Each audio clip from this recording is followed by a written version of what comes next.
The following program was made possible thanks to the generous support of our Kickstarter backers.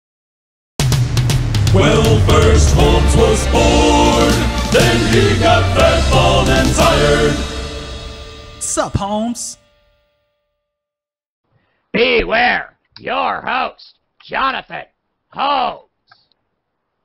I am unmuted. Thank goodness. I was doing one last tweet about, I said it right when the show wasn't going, but now that it is, I'm afraid I'm going to screw it up. Johnnemann? You got it. That's absolutely perfect. Good job. That was terrifying. That was the second time in my life. Is that the Swedish Jonathan? Is that what it's Norwegian. It's actually a nickname. Like it's not usually a given name. So it's pretty unique. It's great. You can Google me and find just me, basically. It's spectacular, and also it means I can never ever commit a crime in my life, of course. Because you'll get caught. I'll get caught, exactly. Everyone will know about it all the time, so nothing embarrassing for me. And your last name, that's too risky for me. If you don't mind saying it. Just not at all. I'm Johnnemann Nordhagen, yeah. Oh, what a great name. Jeez. Born in the United States, brought up in Sweden? No. I was born and brought up in the United States. My dad's Norwegian, though. So he's still a Norwegian citizen. I have a lot of family over there. Go to visit them every once in a while. Tour the beautiful Norwegian countryside. Although I have to say, I've only ever been there in the summer. It's probably an entirely different country in the winter. I might not have as pleasant of memories of it if I'd been there through the 16-hour-long nights or whatever. But in the summer, the days are longer in Norway? Yeah, absolutely. It's very close. It's very far north. So I've actually been there on Midsummer Night when the sun doesn't really go down. It sort of dips down to the horizon and comes back up, and everyone's up all night partying, drinking aquavit and setting off fireworks and having themselves a great time. You've sold me.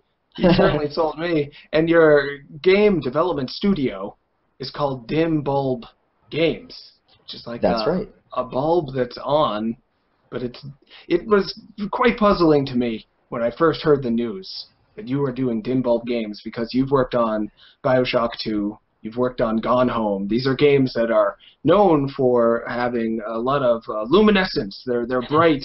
They are shining with idea. There are games that people play just so they can tell people, oh, I played that game. And boy, can I tell you, it was enlightening. I feel smarter now. Don't you want to be smart like me? You should play my game I like, Gone Home or BioShock 2. And yet Dim Bulb kind of speaks to the opposite notion. Like, yeah, we're just going to low energy at this point, guys. Yeah, well, so I don't know. Low energy isn't what exactly I was going for. It's possible I should have gotten a naming consultant or something like that. But I like the idea of a light bulb. You hear these stories every once in a while of light bulbs that have been burning for like hundreds of years, or 100 years or whatever, unchanged. And I just imagine this lone bulb sort of still going in the darkness. It's kind of like a beacon. It's faithful. It's still happening. Casting what light it can over the situation. That is way better than what I said. Jeez, I wish I had said that. Yeah, I'm sorry, you were going to say. No, it's also obviously a little bit of a callback to Fullbright, right? It's a little in joke there. It's supposed to kind of refer back to that heritage, as well as being a tiny bit of self-deprecating humor. I'm the dim bulb of the Fullbright company, but I try not to dwell on that one too much either. Fullbright having Steve Gaynor and yourself and other talented individuals forming Fullbright and creating Gone Home. And prior to that, you all worked on the BioShock games? Tell me. Yeah, so Fullbright was myself, Steve Gaynor, and Carla Zamonja. And we also had a fourth team member for Gone Home, Kate Craig. Steve, Carl, and I had worked together on BioShock 2 and Minerva's Den, and Kate we just sort of found off the internet, but she's been amazing. Well, found through connections, I should say. But yeah, that was the Gone Home team. Right, and that was, geez, it seems like Gone Home the amount I've heard about it, the amount people feel about it is like years worth of feeling have happened. But it wasn't that long ago that this all happened. Is that right? No, it wasn't. It was wow. I mean, it surprises me in various ways every time I think about it. But it's I guess been almost a year since the release. It was released mid-August last year, so that was the initial release. So yeah, it's been a little while, but yeah, it's definitely been amazing, the reception of it and everything that's gone on around that. And it's just surprising how much a game sort of keeps on giving after it comes out. Like, you think, you ship a game and you're done with it, but really there's been just all of this stuff going on, a ton of things, luckily enough, mostly good things, right? But yeah, you still have to. Sure. I still have to answer all the technical support queries, of course, though, and things like that. So it's never over. Huh? Do you know? Were there any plans, or are there any plans to bring Gone Home to other platforms, or is that something you're at this point not involved with? No, actually, we already announced Gone Home is coming to consoles. So it's I don't know off the top of my head whether a timeline has been announced for that or anything like that, but it's definitely coming to PS4 and Xbox One. Cool. Yeah, it lives on. It continues. Yeah, exactly. Gonna be a good time. You can play it on your big screen TV. I certainly will. It's something to look forward to, and it's a game that, like we were saying before, a lot of positivity around it, some negativity. Very few people I've met who are like completely like, oh yeah, it's as good as Busby 2. It's like pretty good, but it's not like something I'm going to remember. It's either like, how dare they make this game where I didn't get to do anything but look around a room, or people being like, it changed my life, I had no idea video games could do this kind of thing. So polarizing. So that I'm explaining in a long-winded way. Is that something you expected when you were working on it? Did you think, oh yeah, this is a game that's going to split people? Or did you think this will just be a game some people like and that's it? I don't think any of us really thought that much about what exactly the reception would be. I mean, we wanted to make a good game. We wanted people to find it interesting. I don't know that I certainly didn't anticipate the backlash, or at least not in the ways it's been occurring. We knew that we were tackling definitely some subject matter that has been, I don't know, caused controversy in games in the past, right? And especially when the whole PAX thing came up and everything like that, like, we knew that we were stepping into a potential minefield as far as content went. As far as the people who are kind of, it's not a real game, or it's not a game at all, or anything like that, I don't know that I expected, at least, that sort of backlash on the form, which is really interesting, to be viewed as attacking the very form of video games, to be undermining the medium in that way by expanding it. Really, it's like, wow, that's an interesting point of view. It's hard for me to take any of those criticisms seriously, honestly. It just seems uninteresting to try to engage with that. It's like, it's okay, kind of they put the period very nice. Firmly at the end of their sentence. This is not a game. Like, okay, so yep. How can we even begin to discuss something that you have completely invalidated because it doesn't happen to do what you think, I guess, all video games should do, which is what? I mean, there's a way to try to dig for a conversation in there, but it's certainly not a very inviting opening statement. The thing you did is not a thing. Exactly, and I don't really think that the people who make that bald of a statement really want a conversation about it. They don't want to be convinced that it is a game. They are, mounting the ramparts and defending something that they think is in danger, which I'm not actually sure what that is. Maybe it's the concept of AAA gaming. Maybe, if we all start making walking simulators, that no one will make an Assassin's Creed or a Halo again, which is obviously false. That's the thing, is I just don't really even know what people are worried about. Well, I think the problem you run into, I'm guessing, this happens to me sometimes, when you make something that is both changing the format, just going about things in a way that is different than has been done before, trying to expand things, or at least trying to come at things from a different angle because it's more interesting. You feel like you're potentially offering more to people if you're coming at things from a perspective design-wise they're not used to. And then on top of that, you also have some content that is tripping up on some phobias people might have already. Homophobia, to be specific. So are they really mad about the fact that it's a game where you just take an atmosphere and explore physical objects and uncover a story, and that's not gamey enough? Or are they also mad that maybe you're saying that gay people are human beings?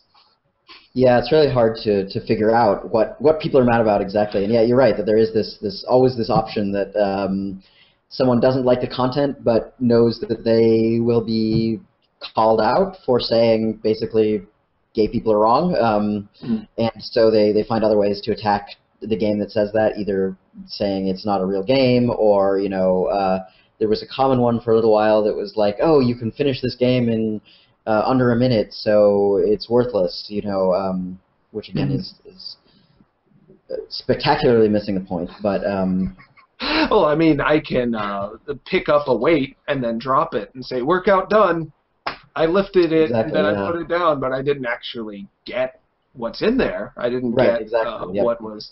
So it all depends on what you decide to put into it, which is, I don't know, I think the what is a game thing could be an interesting conversation. I'm interested in what you have to say about it. Is there anything that you think is commonly thought of as a game that, in your opinion, not quite a video game for blank reasons?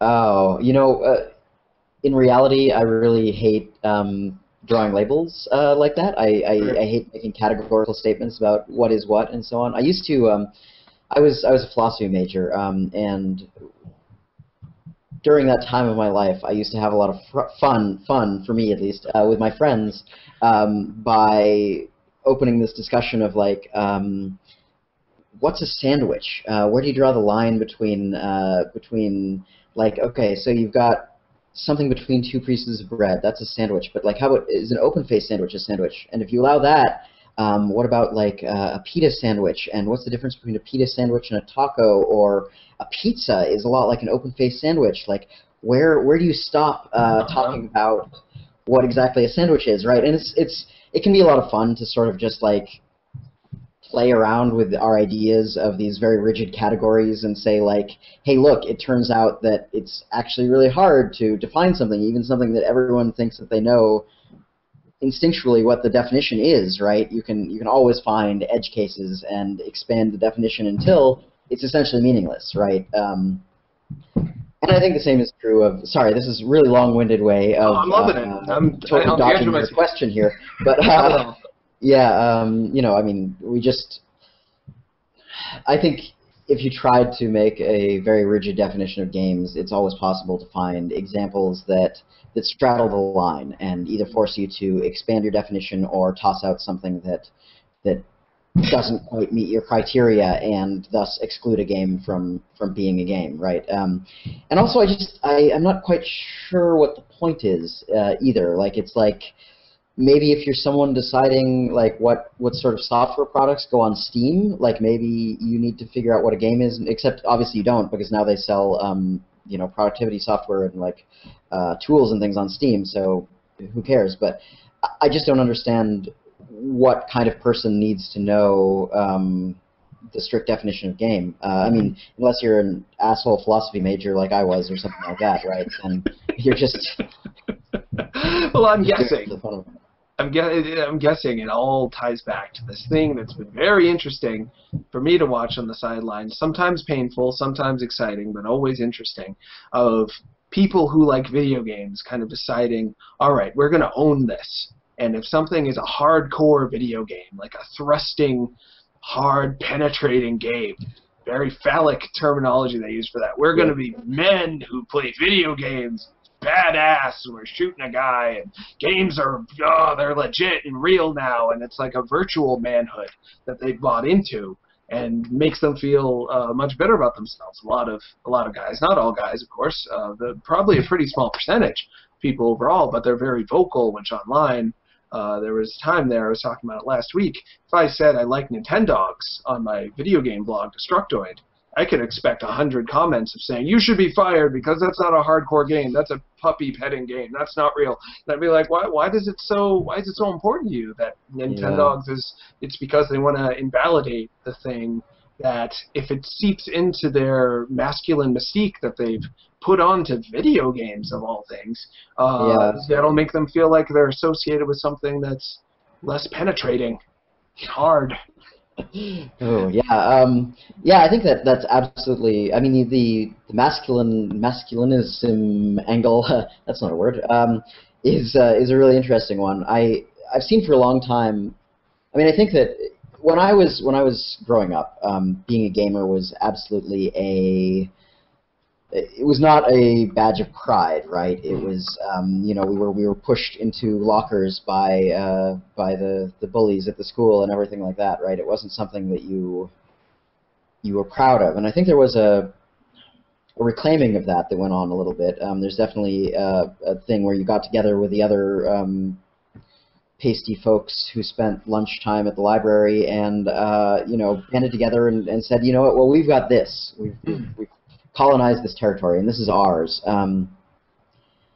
And so I think that part of the strong reaction to expanding that definition is like this idea of this is ours, and this is what makes us special, and we've got this, and it's not yours. You have sports and popularity and kissing each other and things like that we never had, right? I'm playing up some terrible stereotypes here. These aren't true. Not all gamers are like this. But I think that this is part of the reaction, right? And when you try to expand that to include all sorts of people, maybe that makes people feel, oh no, this isn't my special thing anymore. This isn't my safe territory, and so on. Which, by the way, is not true. Like you can be inclusive, and it can be safe for everybody, not just you, right? Like how is that any worse? If other people get to enjoy it, like there's room. This is an infinitely sized ball pit, right? There's room for everyone in this ball pit. You don't need to keep people out to keep more of it for yourself. You will still have everything you enjoy about it, no matter how many millions of people come in. And in fact, it will get better the more millions of people come in, right? Like the more our culture understands and celebrates games and spends money on games and things like that, the bigger games will get, the better games will get, the more interesting games will get. I mean, you can like movies and be okay with this vast variety of movies that are out there, right? There's indie movies, there's documentaries, there's summer blockbusters, there's romantic comedies, there's like all of these weird, exciting kinds of genres of film, and it doesn't really mean that you have to stop watching Transformers 4, right? It is still there for you. Yeah, I don't think Woody Allen is going to put Michael Bay out of business anytime soon. Exactly. Yeah, but it's something that it also speaks to the underlying valid insecurity that you take a group of people who, like you mentioned before, I was in the same group, pushed into lockers, told there's something wrong with me when I bring my official handbook of the Marvel Universe to school and say, hey, check this out, guys, or bring my, Sega Genesis instruction booklet for Phantasy Star 2 and show it to girls and think, like, maybe we could dress up like this later. It didn't go over well. And I felt like I was inherently abnormal and dislikable. So you come from this place of being told by all of culture you're unlikable because you can't help but want to talk about conflicts in video games. That's going to put you in a place where you're going to be potentially more defensive and more frightenable and more enrageable, because once you're afraid that they're going to take this from me too, I'm going to have to, have feelings and stuff when I play video games. I just want to pretend to jump on the buildings and punch the guy on a guttural level, and of course on an internet level where self-reflection 9 times out of 10 seems to get thrown out of the window. People just, oh, I feel a thing, time to type it. This game is terrible because I looked at a mixtape and the 90s are lame, so forget it. I hate everything that this game is because it felt good to do it, felt empowering to do it, and without any having to own it, there's no accountability, full anonymity, causing this kind of the internet oftentimes is like the anti-Gone Home. Gone Home is like a place to explore real feelings and vulnerability, and then you go on an internet chat room and it's just people not showing any vulnerability and just being as hostile as possible. So maybe that's part of it. It's the exact opposite feeling they're going for with their angry tirades. Yeah, I mean, I think that's true. I think it's really a shame though, because there were a lot of other groups that got pushed into lockers in high school too, right? Like pretty much everyone did. I think everyone feels that they were misunderstood and unpopular and all of that, right? I mean, that's kind of the universal teen feeling. And I'm really glad these days that games are kind of expanding. The game universe is expanding to be more inclusive of those kind of people. And I think that gamers should recognize other marginalized people with open arms, because we have that empathy of, hey, I remember getting picked on for playing D&D or whatever, and other people get picked on for their sexual orientation or things like that. Like, right? There's all sorts of ways of being different, and we shouldn't try our hardest to exclude those people even more, right? We shouldn't all form up our little clubhouses and say no one else is welcome. Sure. We need to have this idea of intersectionality and I don't know, trying to fight the same the same battle on all the fronts that it needs to be fought, basically. It's a hopeful notion.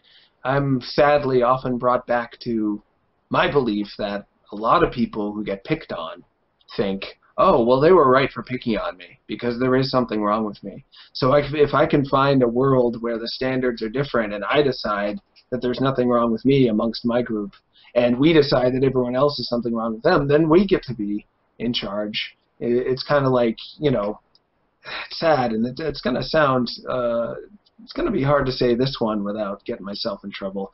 But sadly, a lot of the most poor people I know, and I happen to know quite a few poor people, are also like diehard Republicans who are thinking, well, if I just hit the jackpot, then I'll be the one screwing everybody else over, and this is a proper system that's good. I'm going to keep people in power who want to do less to help me, even though I'm impoverished, because they really buy into the idea that they're bad people because they're poor, but they'll do anything they have to in order to climb to the top and hurt anybody that they can on the way up.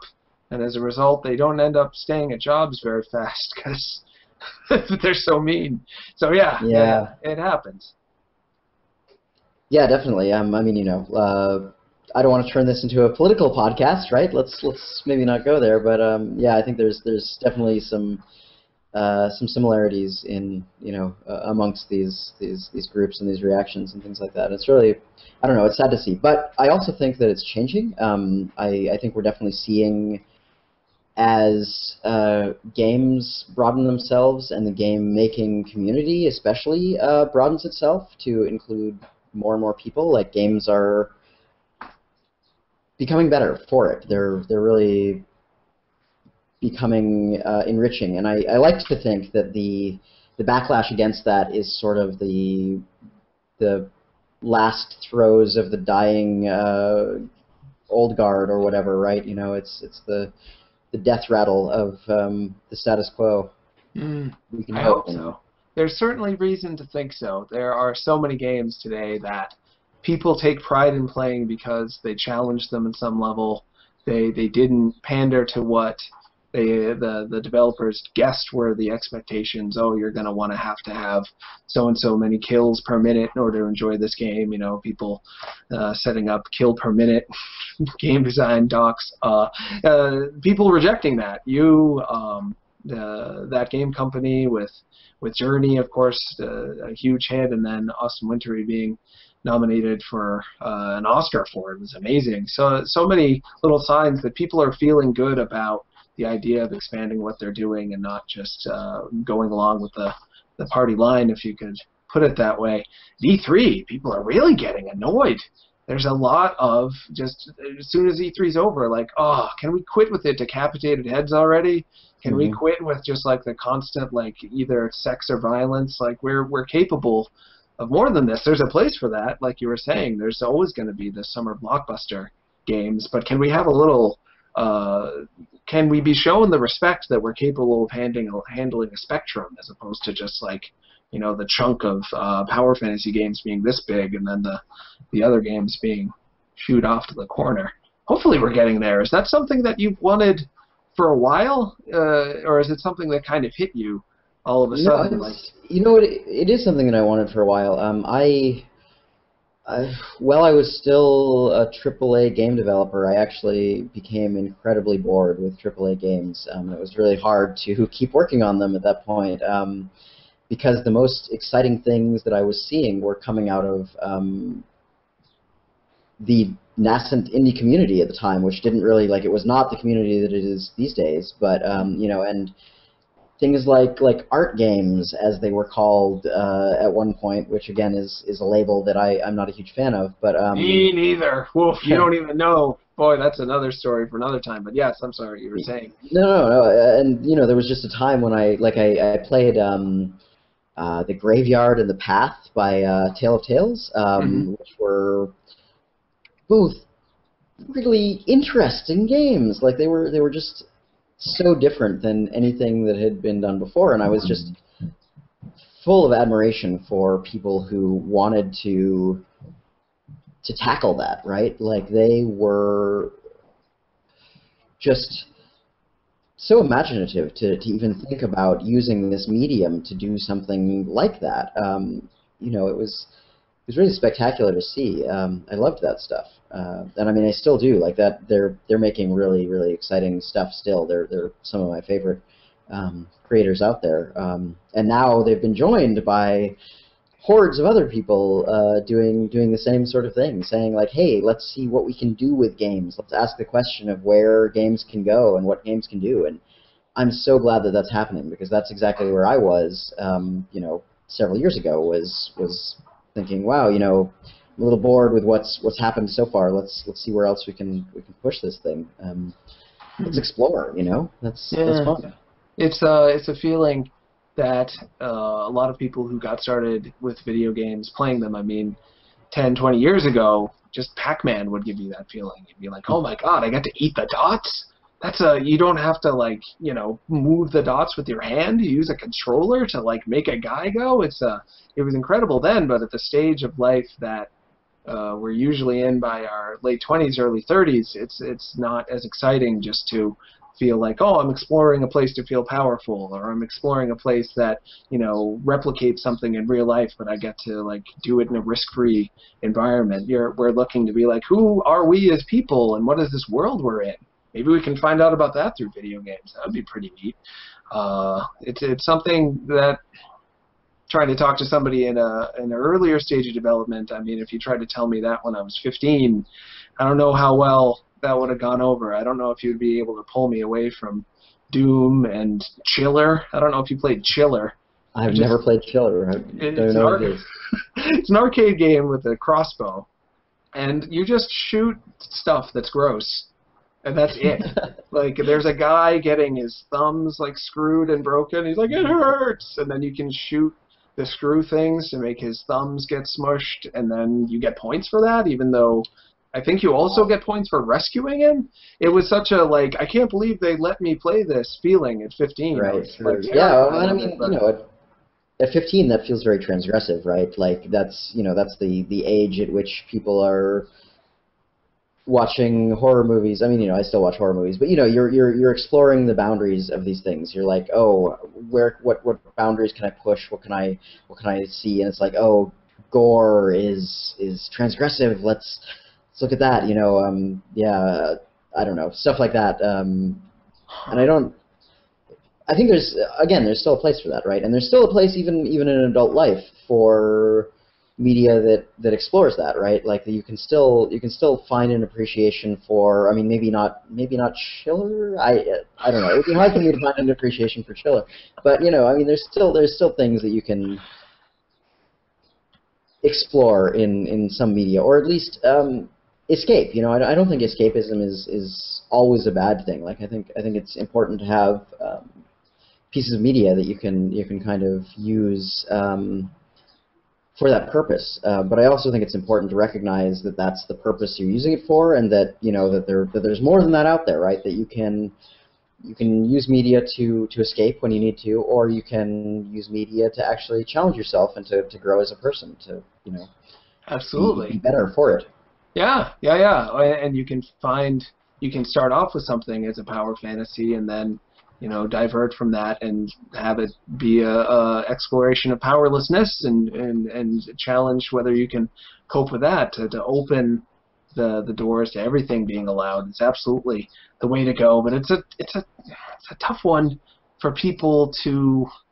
I mean, geez, when I have these kinds of conversations, I'm lucky to have them fairly regularly, but particularly on this show. In the back of my head, there's always a little alarm going off, like, you're gonna make people feel bad about about themselves just by like trying to be smart and like hoping to push yourself. Like whenever one tries to go for something more enlightening or more challenging or more adult, or any of these words that have kind of a implicit qualitative, like I'm slightly better than kids, I'm slightly better than teenagers because I'm not playing.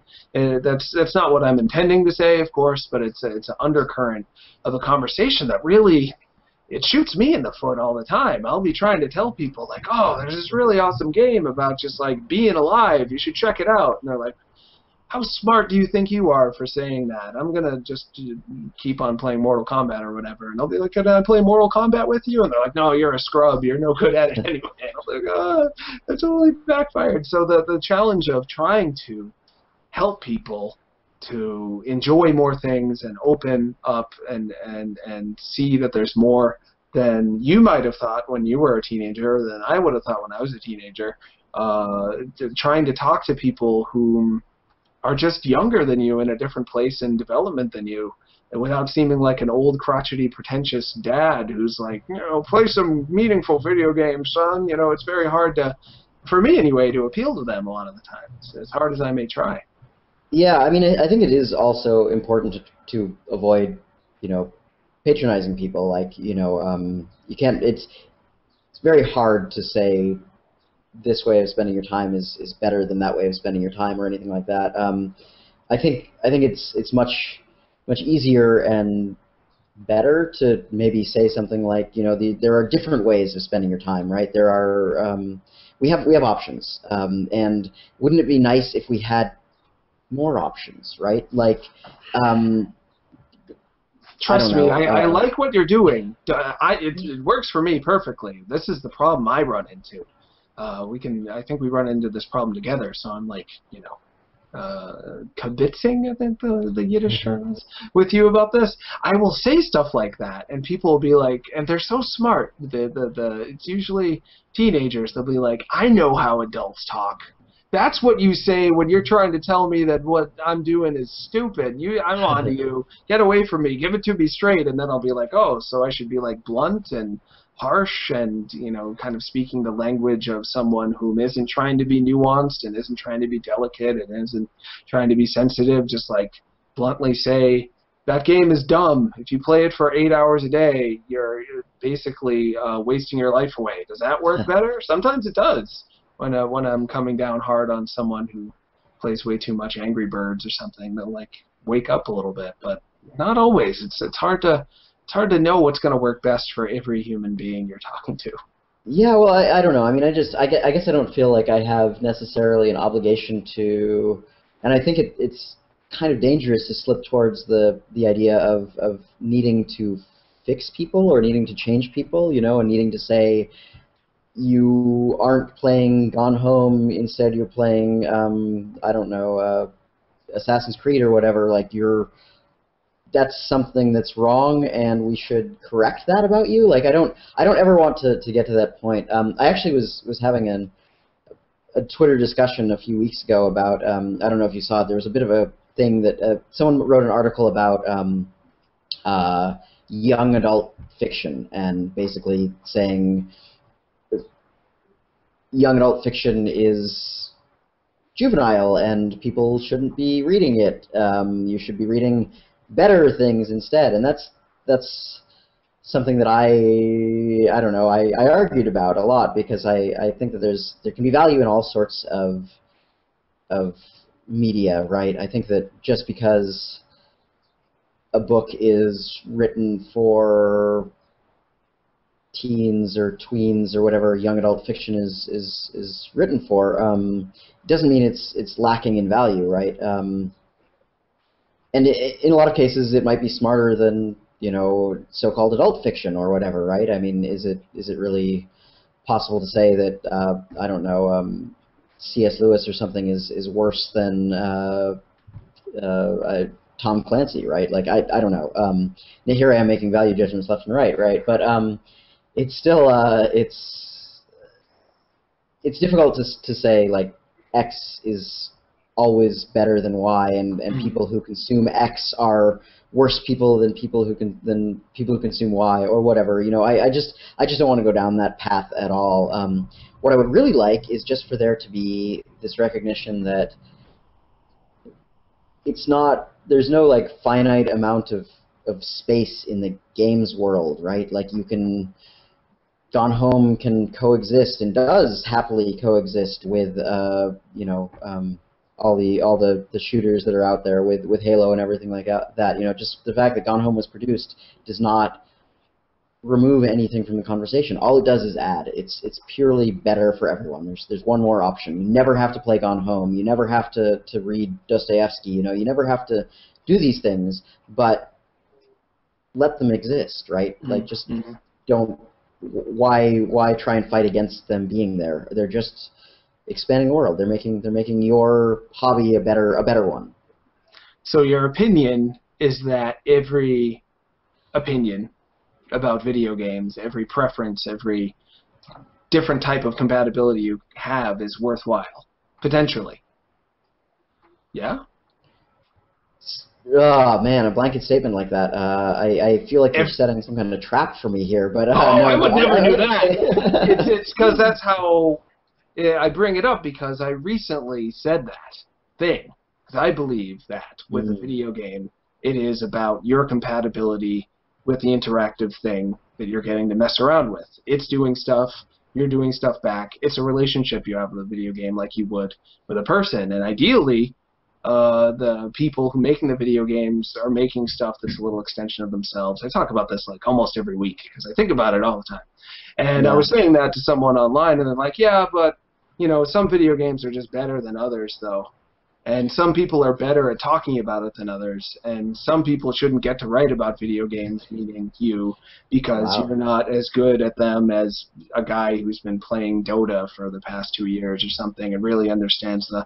I'll be like, but why is there an advantage to silencing certain things or devaluing certain things with a blanket statement like that? And they're like, well, you're the one making the blanket statement saying that everything has worth. I'm like... I guess so. Is it fair to discriminate against people who discriminate? Is it fair to think that, you know, the everything is potentially worthwhile, and therefore you're making an absolute statement about the worth of, I don't know, you're the philosophy major. Right, yeah, I get it. It doesn't pay the bills. But I don't know. I mean, I think that there's some really, one of the most interesting things to me, especially in the games journalism sphere of the past several years, has been this beginning to take a more personal look at games, right? And years ago it was called the New Games Journalism, and that label has kind of faded, thankfully, I think. But it's still like there's this trend of kind of either close readings, like actual criticism of games, and also personal engagements with games, and essays not about the game, but about the act of playing the game, and that two-way conversation that you referenced earlier. You know, the fact that a game is really it's not just a piece of software on the disk, right? The game kind of exists in the space between the player and the playee or whatever, right? The software and the user. That's what creates the game is the actual act of interacting with it. And so like there's been some things like see now I'm going to screw up this name, but Brendan Koch? I don't know how to say his name. I've met him several times, and luckily I've avoided his last name. But he wrote this book called "Killing is Harmless." It's a small critical look at Spec Ops: The Line, and it basically does this really close reading of it as a sort of modern day Apocalypse Now piece of media and stuff like that. And I haven't actually played Spec Ops: The Line, but I read this book. Really, it was really fascinating. I loved the book. I loved the work. And I think that even if Spec Ops is not a good video game or a worthless video game, I mean, it didn't do terribly well critically. There were a lot of people who had problems with what it was trying to say and everything like that. The fact that Brendan could take this close reading of it and extract these really interesting ideas and have this conversation with this game, I think that's really valuable, right? And there's people writing about the Kim Kardashian game that just came out. Sure. There's people writing really interesting think pieces about that. And again, that's not a game that I'm going to play. I don't play even all the games that I own and desperately long to play. Right? I just don't have the time. But I think that I don't know. It's really great that a piece of art can produce other pieces of art in reaction to that. That you can read someone's personal diary of playing a game and get something out of that, right? Even if their game is not considered to be good in and of itself, the act of someone engaging with it brings it meaning. I think there's a lot of cases. This happens a lot with music, especially for me, and I think for a lot of people, where because a song plays at a certain point in your life, or because it's your favorite song during a period of time, it acquires special significance because of that, right? You engage with that song on a personal level, and if someone asks you, like, oh, why does this song mean something to you, you can tell them this story about yourself as a person and about your history and about why exactly this song is important. And that doesn't mean it's a good song. I mean, a lot of these songs, right? They're the pop tripe that would happen to be playing on the radio, or whatever when you're driving the car that one time, or it's the thing that was everywhere in all the clubs, when you were in your early 20s or something like that. Like, it's more about your engagement with the media than it is about the media itself. And I think that that's something really valuable that we can extract even from games that we don't see as good in and of themselves, right? Or as valuable in and of themselves. I think there's a lot there. Absolutely. I think that history has proven you correct in that that's what resonates with people and that's what they want, though not necessarily in written form. I think that when you write something, I know from experience, you run the risk of messing up the tone and making it feel like it's been intellectualized, and you cut out the feeling and advance the thought a little bit beyond when you're just talking in front of a camera. There are so many little nuances get added, and you get to look like a human being instead of a human textbook, and people tend to relate with you more. In so many video games, I hear every single day, oh, I would never play that game, but the Let's Play, the Games Grump did, or PewDiePie did, or Total Biscuit did. It's watching that engagement happen.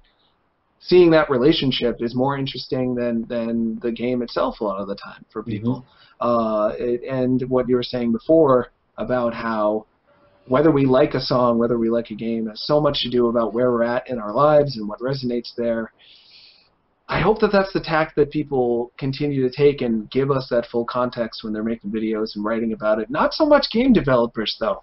I never give game developers a hard time when they're like, well, there's an objective right and wrong way to design a game. Because I'm like, okay, if that gets you to get in there and get passionate about meeting whatever your idea of craft is, and then creating something that, whether you know it or not, you're expressing a lot of style and whatever you think is like the right way to make a game. That's going to say a lot about you.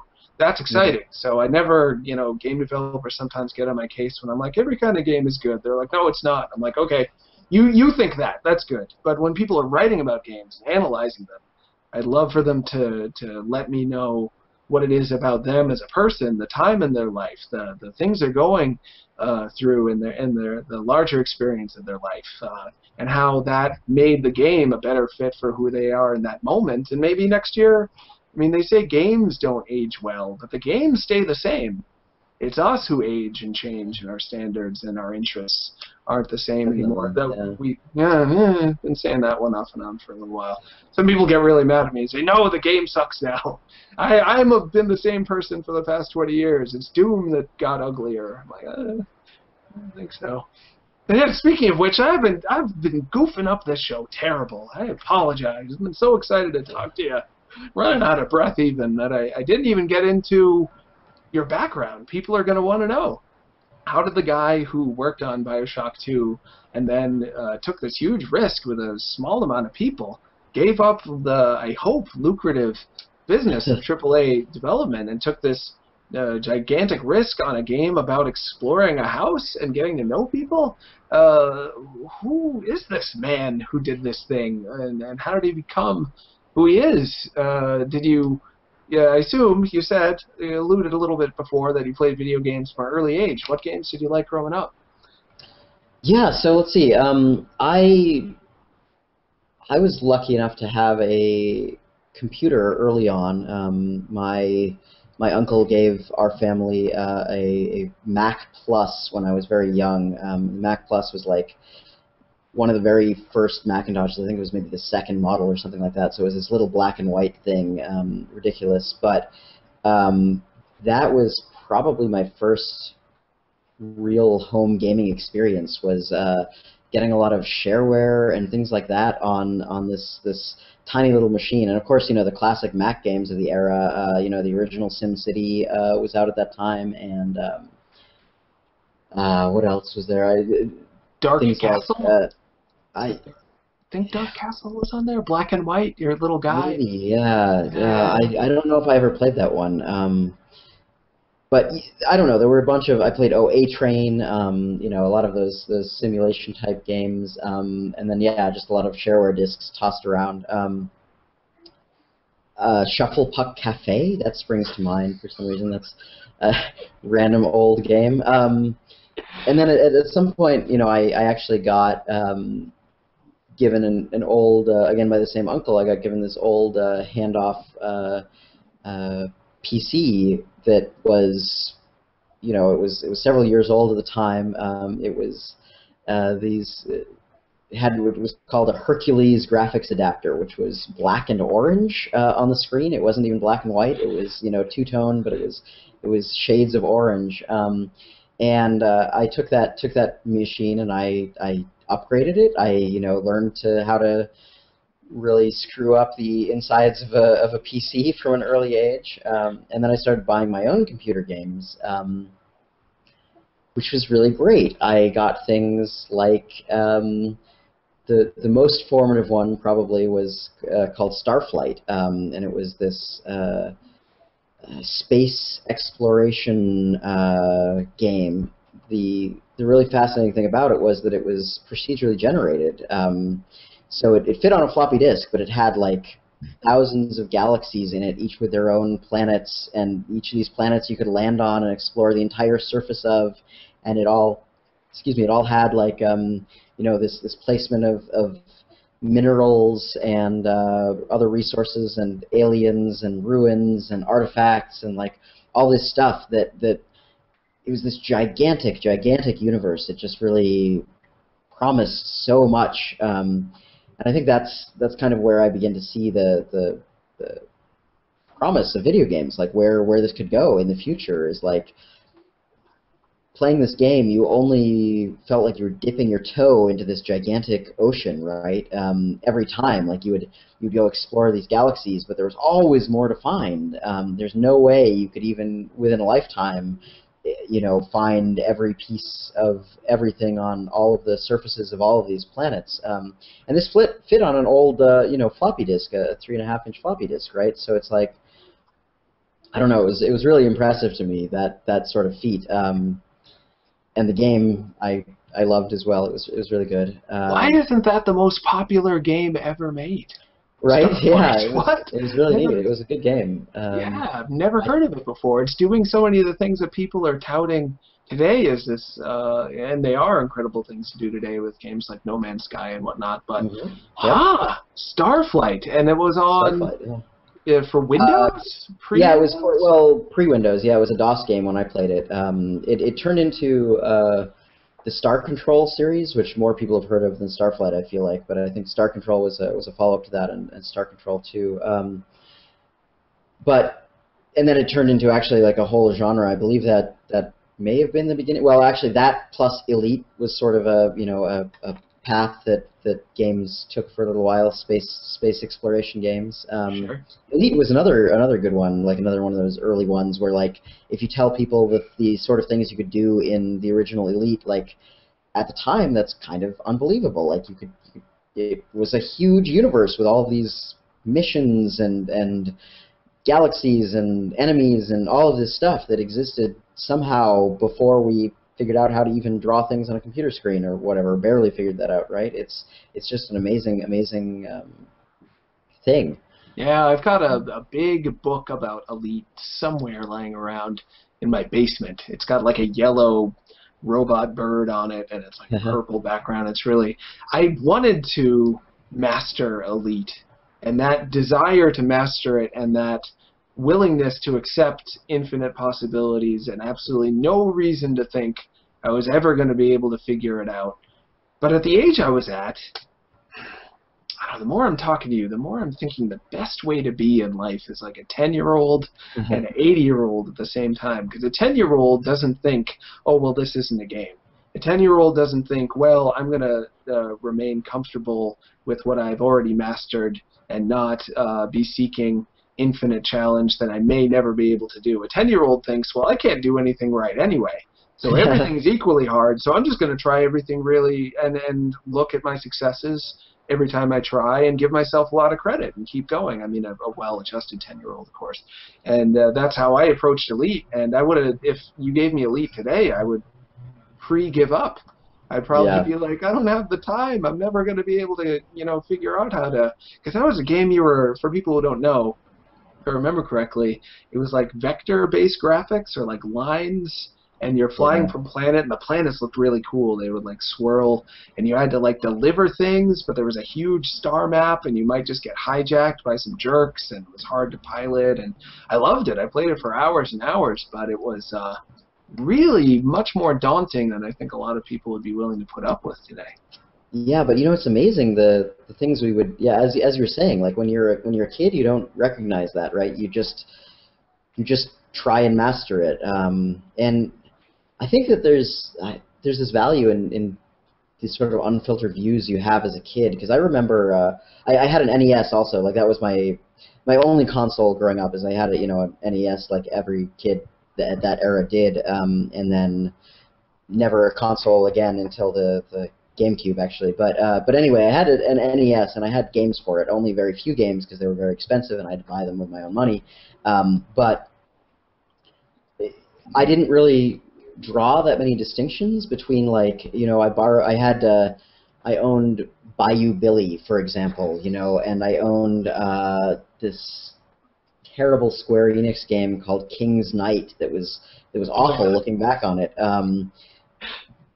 But I also had like I borrowed Mario 3 from a friend, and I played that, and like it didn't really matter to me on some level whether I was playing, King's Knight or Mario 3. I mean, I got a lot farther in Mario 3 than I did in King's Knight because it was a terrible game. But, I just didn't draw that distinction at the time. I didn't say, oh, this game is a masterpiece of the ages and this game is honestly kind of a piece of shit. I just sort of like played them both. And I got so much out of them too because I had to spend...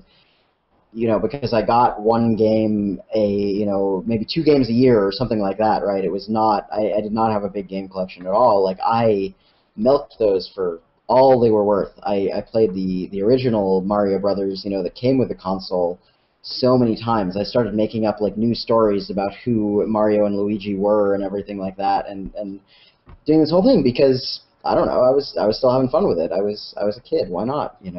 Yeah, I can't even finish a game. Like I just don't. yeah, I know exactly what you mean. To look at everything with open eyes and think there's not preset standards that I'm going to try to use to predict whether this is good or not. Just think King's Knight, yep, maybe that'll get good. All right, still sucks. Maybe it'll get more fun. And then bump into little fun moments along the way and think, oh, who knows what there is to explore in this, that openness. You'll enjoy life a lot more. That also the idea that you should really appreciate the things you have. It flies directly in the face of this boom we're in the middle of now, where people don't buy video games until there's a Steam sale or a Humble Bundle, and they get 20 games at once, and then they play each one for 5 minutes. And it's interesting to see how the consumer experience is sometimes actually worsened by getting a better deal because there's no longer the same motivation to really dig into the things that you purchase. Back when games were more expensive, man, this is an old man comment. Woof! Can't even believe how old I'm sounding. But yeah, back in my day when Super Metroid cost $80, you played it 50 times and found every single hidden missile. Instead of today, we really knew the value of a game back then, by golly. Thank you for acting with me. No worries. Yeah, my pleasure. That was going to happen.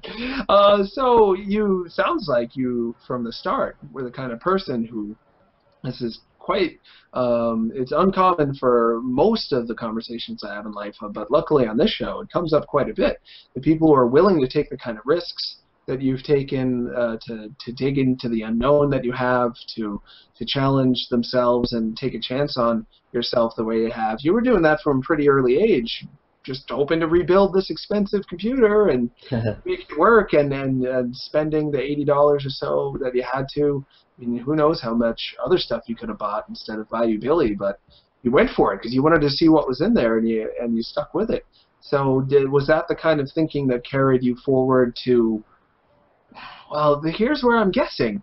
You're a philosophy student and a video game developer. How did that happen? What kind of schooling went into that? Yeah, well, actually, I mean, I did both a computer science degree and a philosophy degree. So I was hedging my bets. I did philosophy because I enjoyed it and it was something I wanted to pursue. I mean, I felt the same way about programming, honestly, but it wasn't like I was taking this giant risk of only doing philosophy. That wasn't part of it. But yeah, I don't know.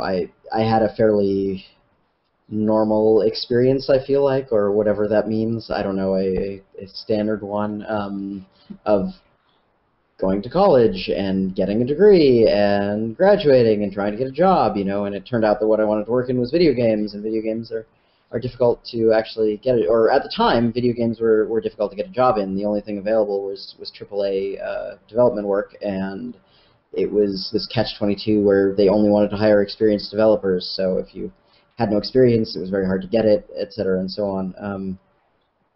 So I went into QA to start with, I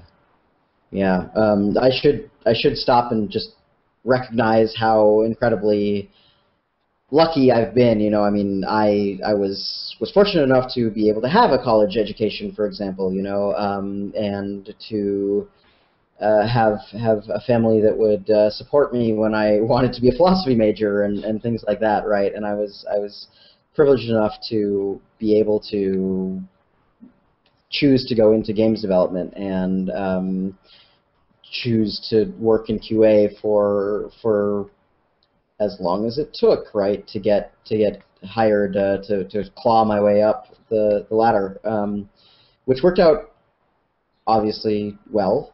It wasn't what I expected, but it turned into real things, right? I went from QA into I was doing QA at Sony, actually. I was in their third-party online test division, which basically means like when people wanted to ship a game on the PS2 with network capabilities, they had to send it in to Sony to make sure it didn't catch your PS2 on fire or anything like that, right? There were a bunch of tests you had to do. It wasn't anything about the quality of the game or even necessarily bugs in the game. It was all about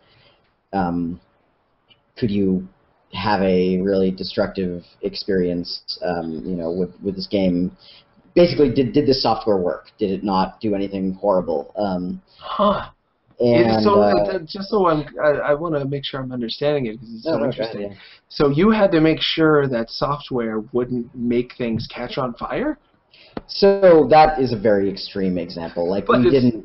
Obviously, there were a couple times when games had things in them that would like cause physical hardware damage, but it's very, very rare. Most of the time, it's like you crash your PlayStation, and Sony doesn't want a game that crashes because that just looks bad for everybody, Sony included. And you don't want the ability to like be able to disconnect your network cable and cause the other player something bad to happen to the other player, right? Like, Sure.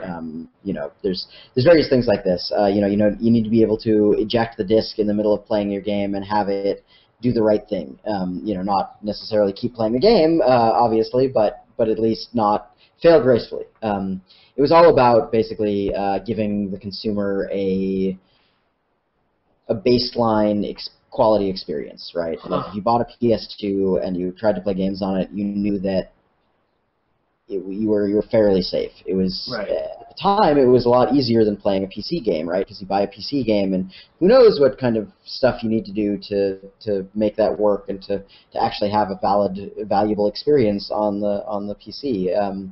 And buying a console was safe. You could do that. So Yeah, that was what That was once what that was. was the selling point of consoles in part, was Mhm. like, this is going to be more consumer friendly, this is going to be easier, you don't have to worry about typing or booting or allocating memory. And these days, that definitely seems to have been changing. Do you think that having that QA, how long were you in QA for? Do you think it had any effect on how you view the purpose of making video games and what you have to be sure of when you're putting a game together?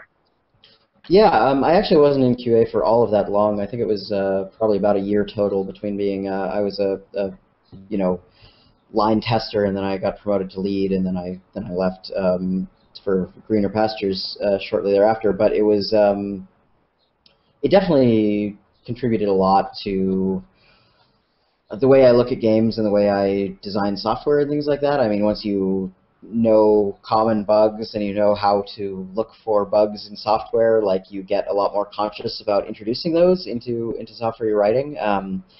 You also, I think, gain some appreciation for,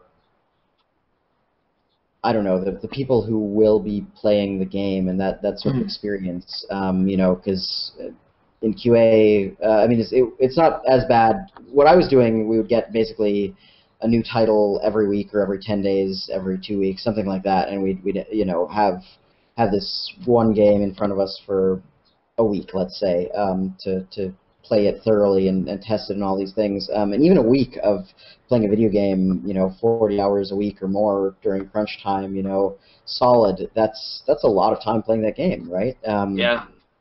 Especially for games that aren't meant to have 60 hours of content or whatever, it's just a lot of time. So I don't know, you gain some Endurance? Yeah, some endurance and also some appreciation of what what makes a game fun for that amount of time and everything. I'd imagine Yeah. you'd have to really discover in yourself, like, is this what I want to do? Because once you turn something from this is what I do instead of my homework to this is my homework, just pushing against the walls and Bushido blade or whatever, trying to Right. find the hole in one for 40 hours, that could make you question, well, am I doing this just because it's an escape, or is this something that's actually meaningful to me? Is this something I can put up with the good and the bad with? And it sounds like you learned that pretty early on, that you're willing to put up with, to the point where you got promoted, and then you moved on to research and development. I was at Sony R&D after that as a software engineer. Oh, cool. What'd you work on there? So, well, I was there at the end of the PS2 era, basically, and I worked on I don't know, all sorts of. I was working on a web browser for the PS2 that was like Japan only, but was supposed to come to the U.S. and never did. I worked on what else? Like some media related things. Like this was when Sony was. I mean, they still are, but big into media applications and everything like that, like getting you to watch videos and play music on your console. Did you work on the Ducks thing? Yes, exactly. Yeah. So then I love the Ducks thing. the PS3 was coming out, and so I got to work on the very beginning of that. I mean, not like designing it or anything like that. That would be ridiculous. But I was working on applications to kind of test out what you could do with this thing and show developers the way and everything like that. So yeah, one of the things that Sony did was these rubber duck demos that were basically just ways of showing off the cool, exciting hardware. So I worked on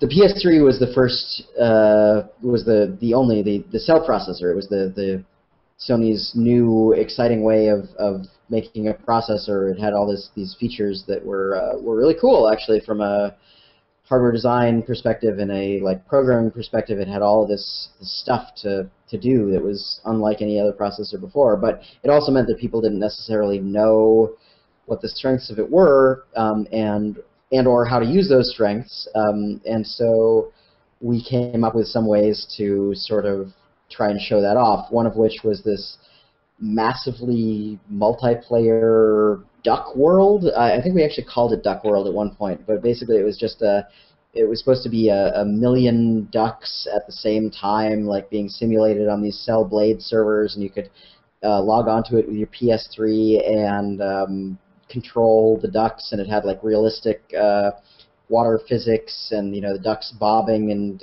rolling, and that was the part I worked on, was the physics, the duck physics. So the fact that they had all this like proper buoyancy and everything like that, I don't know, that was me. That's well, super proud of, as you can tell. But I'm willing to bet that if we were to ask posthumously Salvador Dali from the grave, favorite video game ever, he'd probably say Duck World. Probably, yeah. I imagine that's probably true. It's a surreal masterpiece, and it's all. But who would have all those ducks? Right. Why? So many questions. If only we had released it as like an art game, it would have been great. It's like, yeah, it would have been. People would have written think pieces about Duck World. Let me tell you. All you need is an artist statement. My background is in social work and fine arts, and a lot of them, they both involve a lot of BS. Saying like I really mean it, honest, and you do, but it's all in how you phrase it. Oh, questions happened. I want to do the questions. We have 22 minutes left, and I want to hear more about how you then moved on from Sony to where did you go next, actually? Yeah, so after working at Sony for a while, I decided that I wanted to A, work on something that was actually released, and B, work on games, because that's what I got into games to do, right? Not hardware and media stuff and everything like that. So 2K Marin opened up in the San Francisco Bay Area.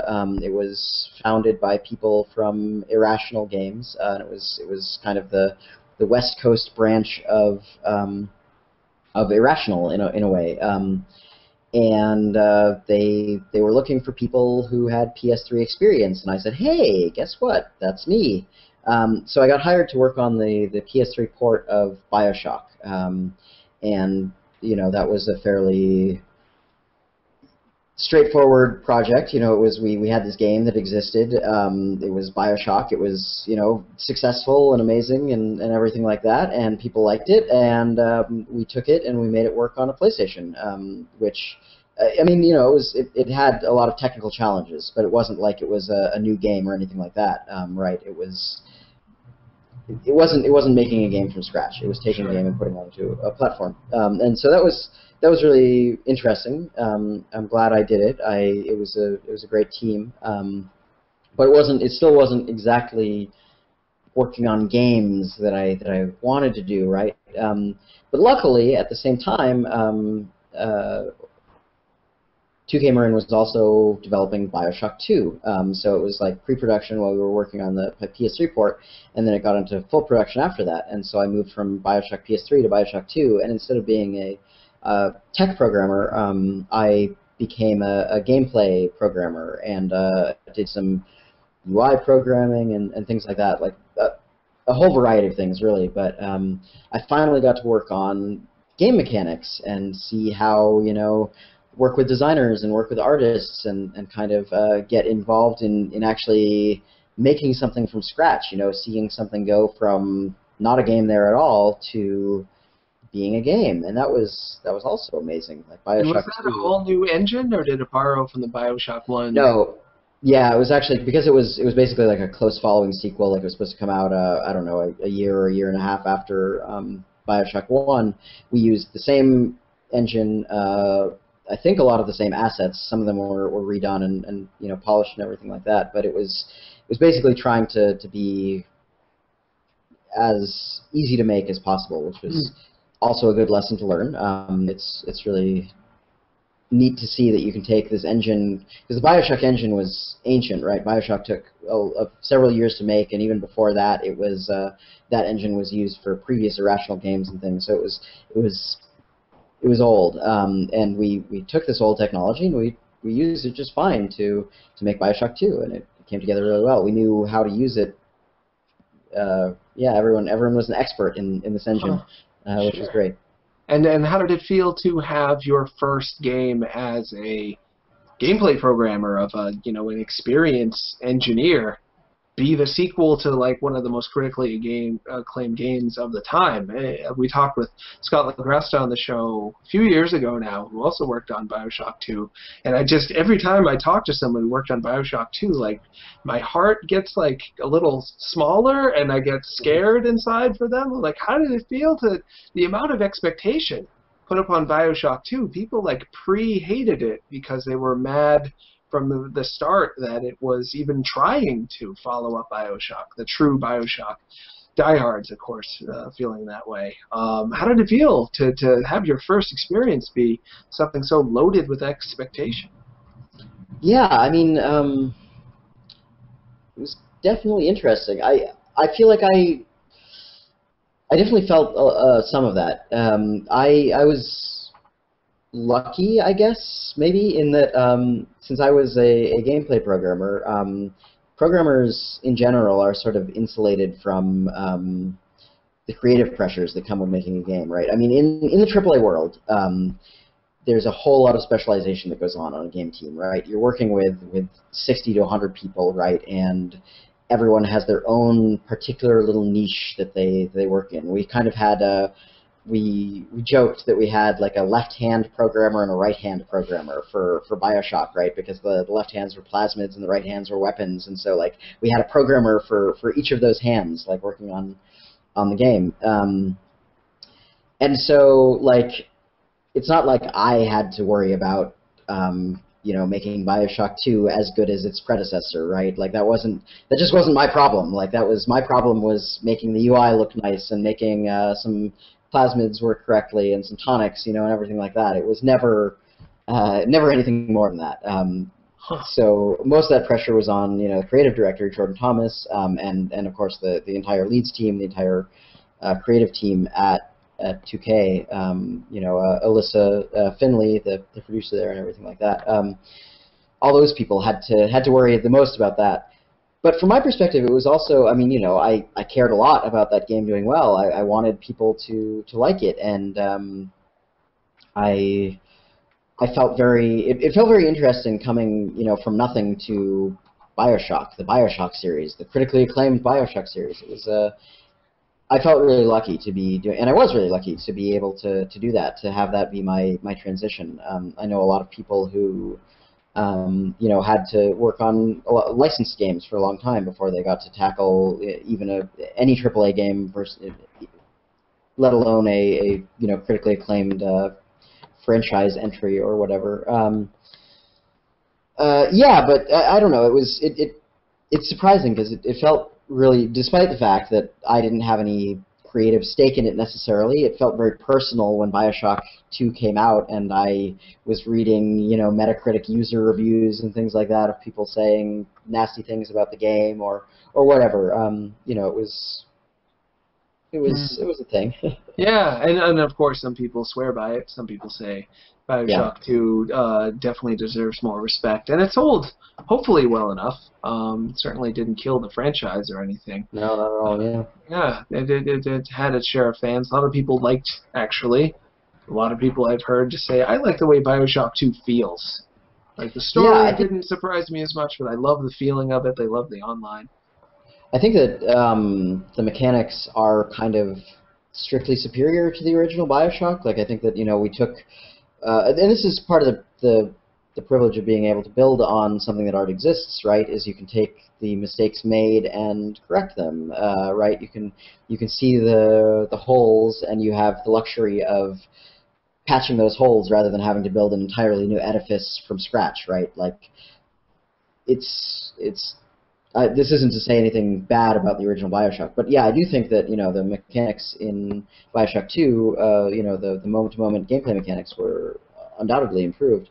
I also I really like what was done with the story and everything like that. Like, I think it was not a bad narrative. I think it was actually a really good game. I think the part of the reaction to it was the fact that the original BioShock was so unique and so interesting in so many ways that you can't ever have that twice, right? Like, you release BioShock 2, it's necessarily going to be a sequel. It's not going to be a new experience, and you're never going to capture that feeling you had of the first time you descended to Rapture to see this underwater city that's this amazing environment with all of this interesting stuff and this weird political landscape that you're exploring, this time capsule, and everything like that. It was the same setting for BioShock 2, and so you already knew Rapture. You got to experience it again, but you weren't constantly blown away by everything new around the corner, right? It was, yeah. It's a perfect example of fun. I love drawing fun parallels to earlier parts of the conversation. First of all, you did the thing that I love it when game developers do when they're like, it is objectively feels better. Like you should think when you make them. Right, I can be the one that says, oh, everything's great. But someone such as yourself who's making sure that it feels right, it's good for you to have those hard standards to follow. But at the same time, we're also talking about how BioShock 2 may be a better game than BioShock 1, but because people were at a different place in their life and they had the experience that changed them of playing BioShock 1, BioShock 2 didn't feel the same. If they played BioShock 2 first and then played BioShock 1 afterwards, they might be like, BioShock 1's not that good. The story's not as good, the setting, I'm already used to it. It would be potentially old to them at that point. But sadly, actually, I'm going to try to track down somebody. I love tracking down people that watch the Star Wars movies in order, from Phantom Menace to Return of the Jedi the first time. They almost always say Revenge of the Sith and Empire Strikes Back are like equally good, and the rest are kind of like, yeah. If you don't walk into Revenge of the Sith already thinking you know who Darth Vader is, it's a very different movie. And likewise, I wonder if I can find some people who played BioShock 2 and then played BioShock 1. That's my idea of fun. Just like wondering if pizza is a sandwich. I like to know that sort of thing. And we're almost out of time already. Rats, the show is never long enough for me. You went from BioShock 2, AAA, hopefully AAA salary as well, and success to let's the four of us just try to make our own thing and hope for the best? What went into that decision making? I talked earlier about how I was becoming really fatigued with AAA games. Like, I didn't like to play them anymore, right? They weren't the most exciting thing in the world to me. The indie stuff was the cool new things that people were trying. That was really interesting to me. I was also, done with being in a corporate job and everything like that. Like, that was it has security, which is a great thing, but it was something that I'd had enough of, and so I was in a place in my life where it just made sense, kind of, to start experimenting with ways of doing things, both ways of doing development and ways of living, and also what kind of games could be made. And yeah, so I quit my job, upped stakes, and moved to Portland, Oregon to make Gone Home. And yeah, Steve and Carla and I all lived in a house together in Portland, and we worked out of the basement. We did the full indie thing, Wow. And how did you divvy up the responsibilities? Was it kind of everybody does a little bit of everything, or was it pretty regimented? Well, we had our strengths coming into it, right? Like we had worked together on BioShock, and we knew, Steve is a level designer and a writer, as well as a really good frontman. He's right there leading things and talking to the press and doing all of that sort of thing. Carla's an artist. She's also she was responsible for making some of the posters in BioShock 2, and kind of also making sure that it fit the historical tone, right? Doing historical research and making sure that everything was accurate, which is, for a game set in the 90s, is a very valuable thing to have. So she was doing art. She was doing 2D art and historical research and editing Steve's writing and helping with the writing and everything like that. And I'm a programmer. I'm an engineer, so my job is pretty fixed. Although it was really interesting, I think, for all of us to come from AAA development, where again, everyone has their own little niche, and there's a team of 20 programmers around you, each of whom are doing one specialized thing, to this team where we somehow, the four of us, all have to make an entire game, right? And so I got to do all of the programming, the things I didn't know how to do and the things I did know how to do, as well as the things that aren't actually programming, like running our servers and figuring out how to make builds and upload them to Steam and all of this sort of stuff, like things that I never really thought about tackling before. Became a part of my life, and it was really fascinating. It was a huge learning experience. Obviously, I mean, it kind of has to be when you're forced to do all this stuff. You're kind of thrown into the deep end. You have to learn to swim, right? Yeah, and to be willing to jump in, again, not something everyone is willing. I mean, there's only so many people who've done it so far that I know. There more and more every day, but still, it's this emerging new thing of, I did the AAA thing, I got the salary, I had the knowledge that millions of people were playing my game, but I have confidence enough in myself to diverge from that and hope for the best. Pretty incredible. Did you, something that doesn't get talked about too much, when you're working for AAA, if you are like, well, I'm not going to do it. I don't agree with this project, so I'm not going to code the plasmid. Sorry, guys. They'll be like, okay, you're out, and then get somebody else in. But when you're working on a small, intimate project with people you're close to, if you had a creative disagreement with somebody on the team, you could be like, well, I'm not coding that. And then they would have been like, I guess we're screwed. Or you would have had to come up with some sort of compromise.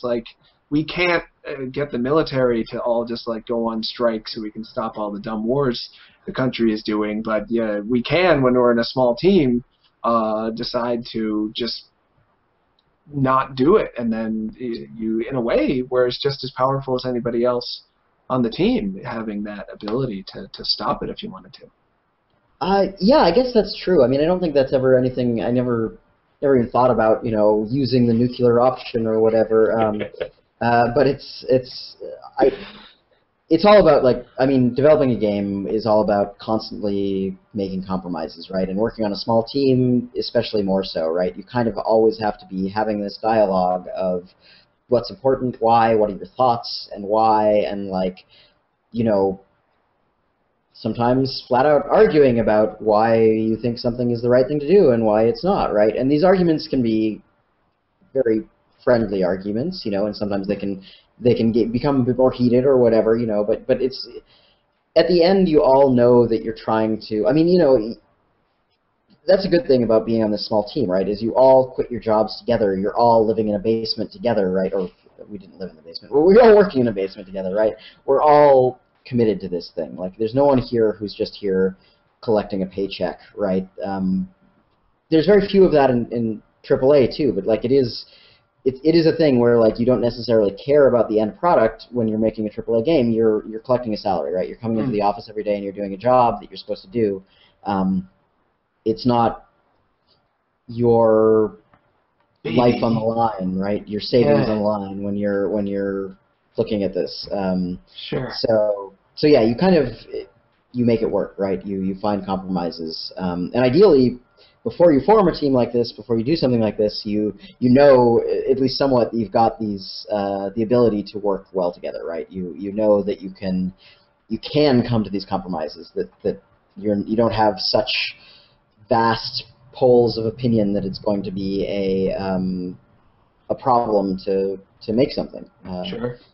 And we were again really lucky. Like there were so many things that we were lucky about in Gone Home. Like it's impossible to count them all. But one big thing was that we'd all worked together, or Carla, Steve, and I had all worked together as a team on BioShock and Minerva's Den. So we knew each other's working styles. We knew each other's personalities. We were aware, at the very least, that none of us was a big jerk, right? Like that's an important thing to know going into a project. So yeah. Sure, and here you are again. Somehow it's like the Russian doll. You pare down from right. Sony down to 2K Marin, down to Fullbright, and now it's just you at Dimbulb? Just yeah, you? That's right. Just me for now. It's I'm gonna have some collaborators and so on and so forth, because I don't have the skills to make a game by myself. But yeah, I just keep getting more indie. I'm excited to see what the next iteration of that is. I don't know how I can. None more indie, I guess, right? How much more indie? The last people I knew to do that, interestingly enough, they also have a self-depreciating, sometimes misunderstood, but very catchy and likable name. Yacht Club Games worked for Way Forward, which is an indie studio that takes on a lot of contract work.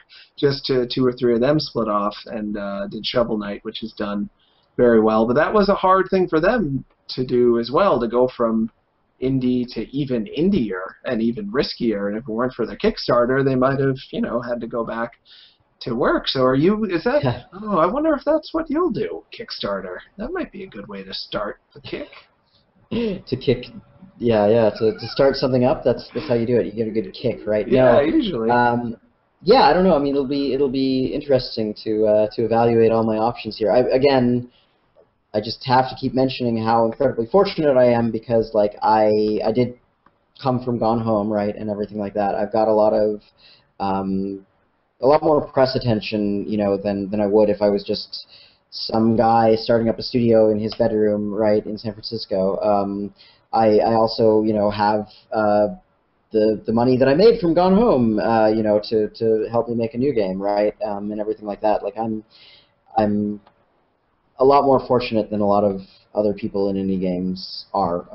That's something that I have to recognize every day. That's I'm really lucky to be in the position that I'm in.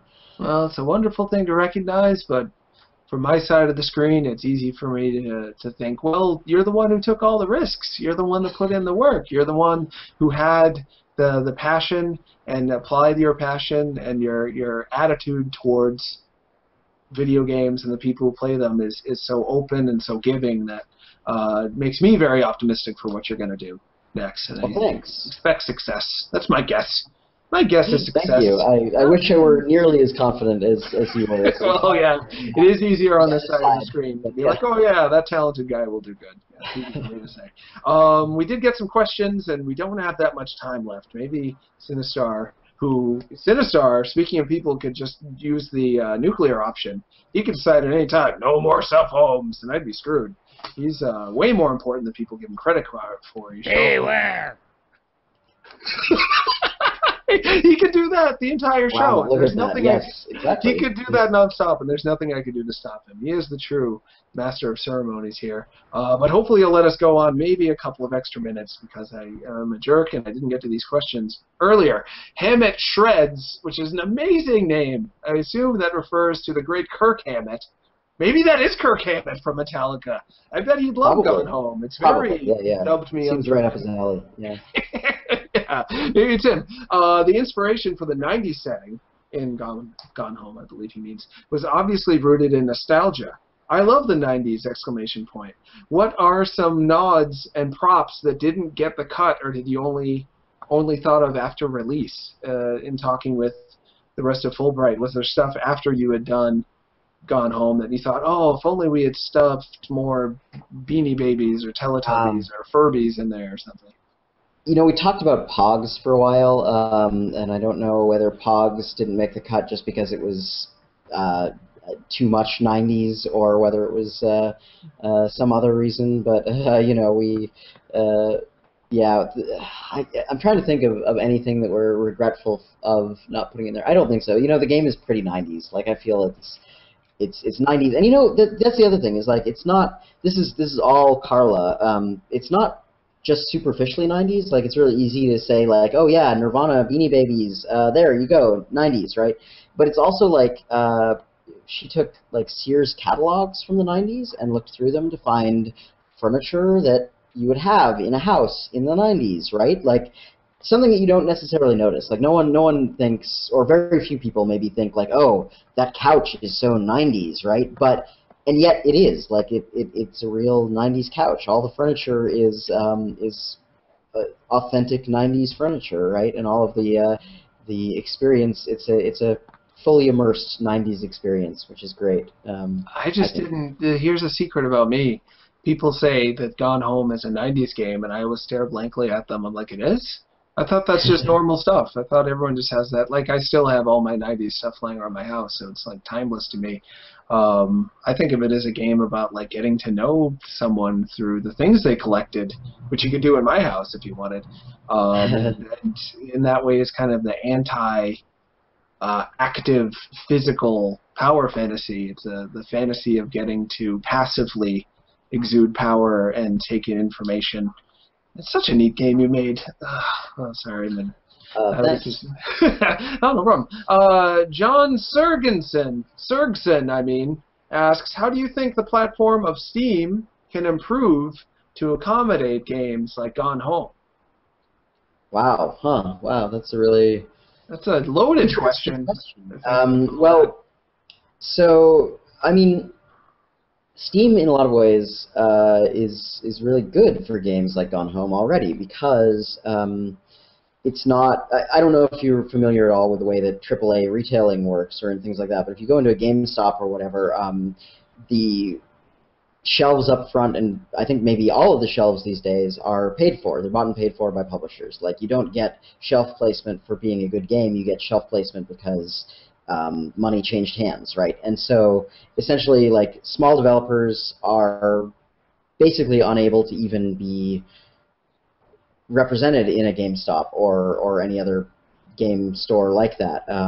Steam is very democratic in that way, like, or I should be careful here. It's more democratic in that way, right? Like, you can have Gone Home and other similar games alongside the big AAA games, and it's all there for you to find and seek out, and that's really great.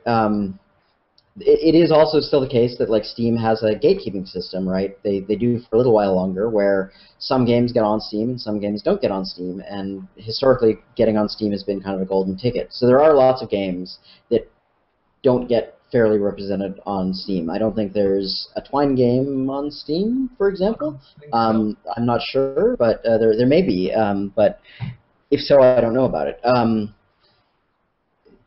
But in general, I think there has to be, as Steam moves forward, and apparently what they're going to be doing is getting rid of Greenlight and just kind of opening up. I don't know anything, any background knowledge about this or anything like that, anything behind the scenes. This is all just from what Valve has publicly said. They're just going to open up their platform, it seems like, to let anyone put a game on there, which is great, because I was just talking about, all these games that don't get to be on Steam. It also means, though, that you tend towards, like, an Apple App Store problem, right, where there's a bunch of stuff out there and no one ever goes beyond the first page, because there's just too much stuff. There's no good way to find, like, what's good, what's a cool game that I should be playing. There's no way to find that.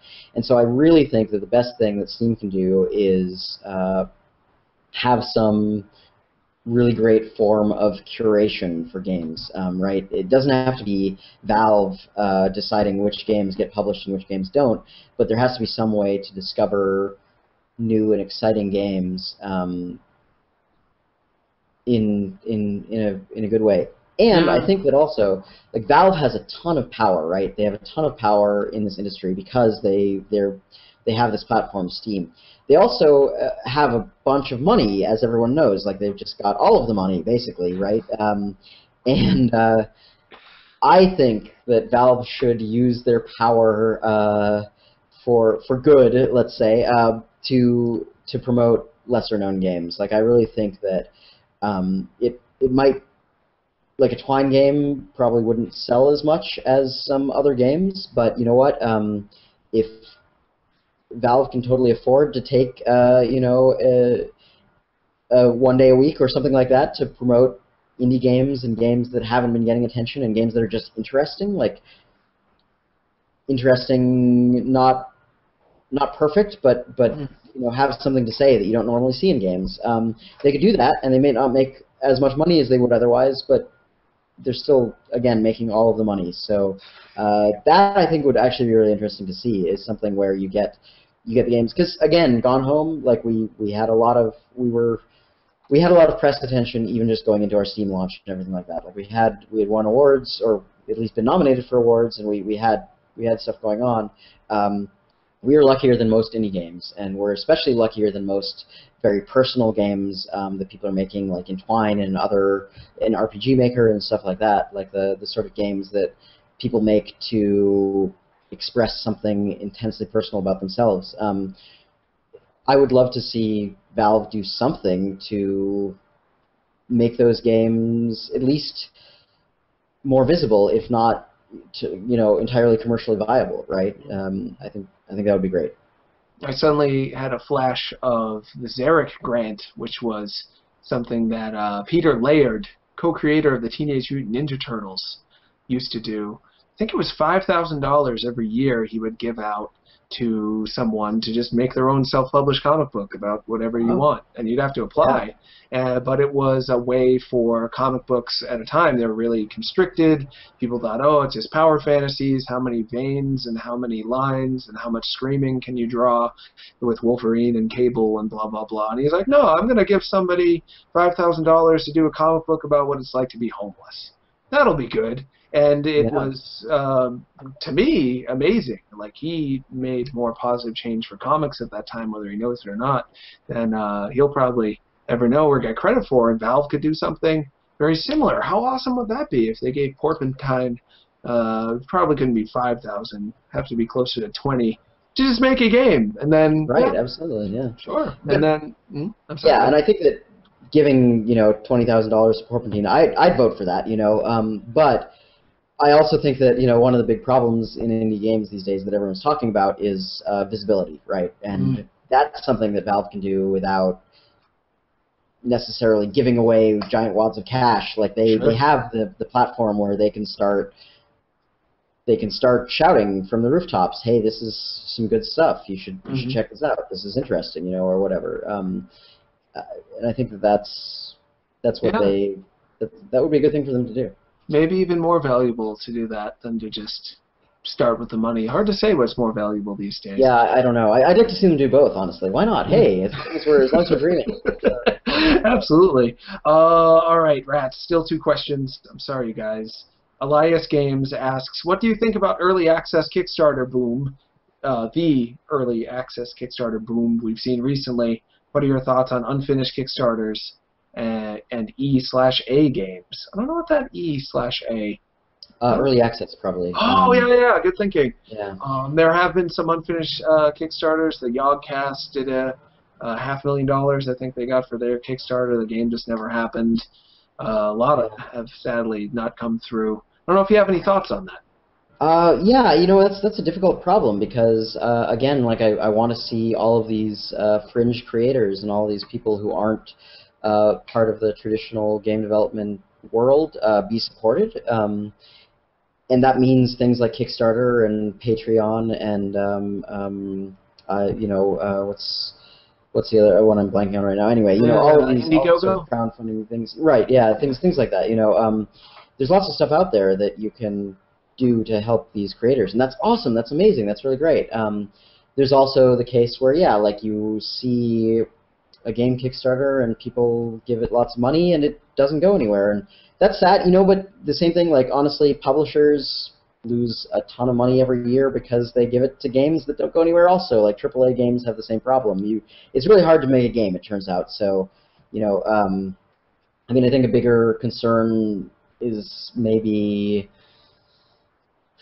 I don't know, publishers have all these people that know how to evaluate whether a game will succeed or not, right? And look at the team and look at the contracts and look at what they're aiming to do and judge that and say this is worth giving money to. And you and I don't have that when we're choosing to throw our $20 at a Kickstarter or whatever. We don't have that ability to do due diligence on it.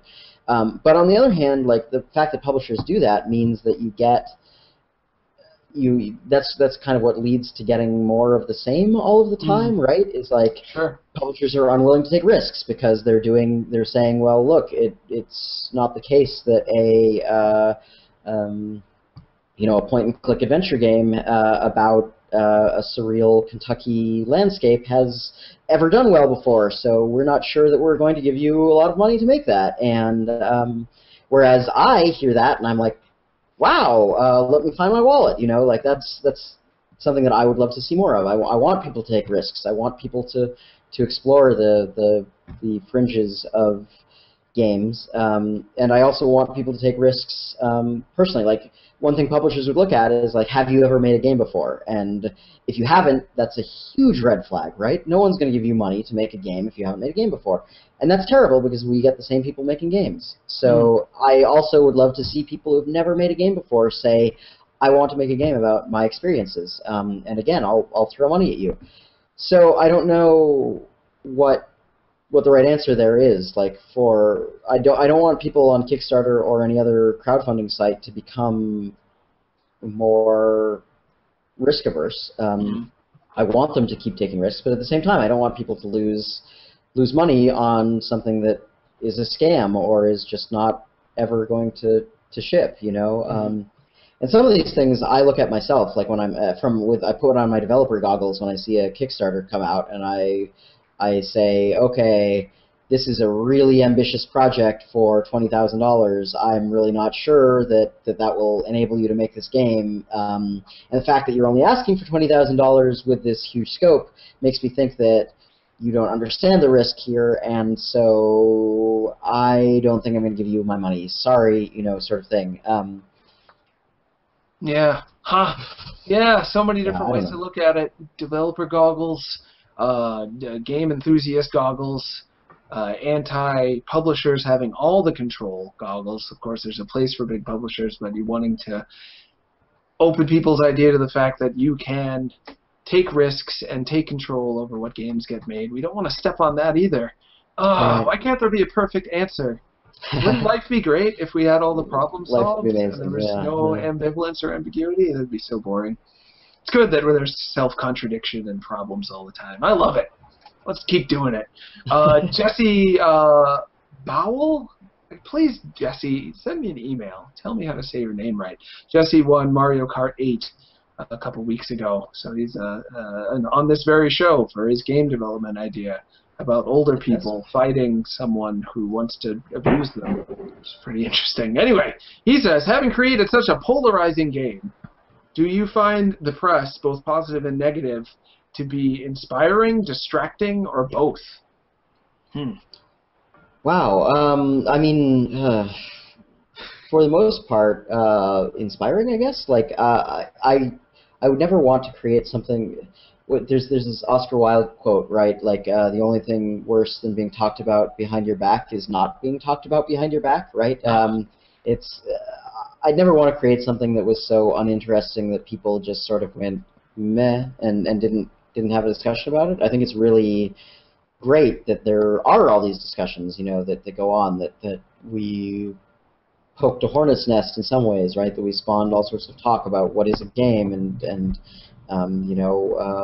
minorities in video games and everything like that. Like all these exciting things came out of it, as well as like the critical conversations too about there's been some really thoughtful, interesting critiques of Gone Home as a game. Like some people who have said like this isn't true to my experience, or like, hey, there was a article in the LA Review of Books, which, I mean, that's amazing in and of itself. But anyway, there actually were a couple of them. One of them was saying basically everyone talks about how great the writing in Gone Home is, but really if you look at it in comparison to other writing, it's kind of maybe on the level of a young adult novel, and it's not bad or anything like that, but it's not like we should be asking for more, right? Like we should be games can even do more than Gone Home. And it wasn't